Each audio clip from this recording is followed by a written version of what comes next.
রাত পোহালেই independence day. স্বাধীনতার ৭৭ বছর অতিক্রম করার পরও আজ মনে প্রশ্নেরা উকি দিচ্ছে, আমরা কি আজও স্বাধীন? ১৯৪৭ থেকে ২০২৪ সাল। ক্যালেন্ডারের পাতায় শুধু সংখ্যাটাই পরিবর্তন হয়েছে, পরিবর্তন আসছে না মেয়েদের স্বাধীনতায়। মেয়েদের সুরক্ষার যে বাংলার স্থান ছিল সবার উপরে, সম্প্রতি আরজিকর কাণ্ডে যেন লজ্জার মুখ লুকানো দেয়। ডক্টর মৌমিতা দেবনাথ সম্প্রতি নৃশংসভাবে যেভাবে নরপিশাচের লালসার শিকার হয়েছে, ভগৎ সিং থেকে নেতাজির এই স্বাধীন দেশে যা মোটেও কাম্য নয়। অন্য সব মেয়ের মতো মেয়েটিও হয়তো স্বাধীনভাবে বাঁচতে চেয়েছিল। চোখের কোণে সেদিন তার জল জমেনি, জমেছিল রক্ত। ভয়াবহ আর্তনাদে কেঁপে উঠেছিল সেমিনার কক্ষ। মরিতে চাহি না আমি সুন্দর ভুবনে, মানবের মাঝে আমি বাজিবারে চাই। মরতে কেউই চায় না।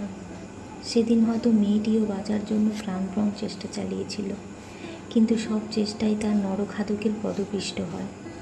মায়ের উদ্দেশ্যে হয়তো শেষ লেখাটি লিখতে চেয়েছিল, মা, ওরা আমাকে বাঁচতে দিল না। ধর্ষণ হয়, ধর্ষক মনের আনন্দে ঘুরে বেড়ায়। দিনের শেষে ধর্ষিতা ও তার পরিবার মুখ লুকিয়ে বেড়ায়। সকালে ঘুম থেকে উঠে হাতে চায়ের কাপের সাথে সংবাদপত্রের পাতায় ধর্ষণের সংবাদ যেন নিত্য নৈমিত্তিক ঘটনা। ডক্টর মৌমিতা দেবনাথ এক নীরব আত্মা, সরস্বতী। সরস্বতীর সৎকার হয় না। এমন মানুষের শুধু জন্মই হয়, মৃত্যু হয় না কখনো। সময় ও আজ অশ্রু সজল। এ বিদায় বড় কঠিন বিদায়। প্রতিটা বিসর্জনিত একটা নতুন যাত্রা। এ যাত্রা মহাকালের, এ যাত্রা না শেষ হওয়া মুগ্ধতার। তবুও মন মানে না। রজনী সত্যিই এখনো বাকি।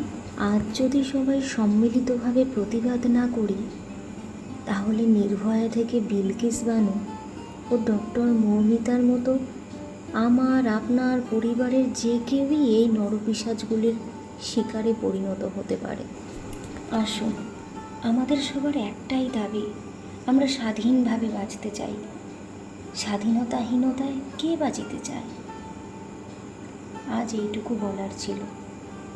সবাই ভালো থাকবেন, সুস্থ থাকবেন।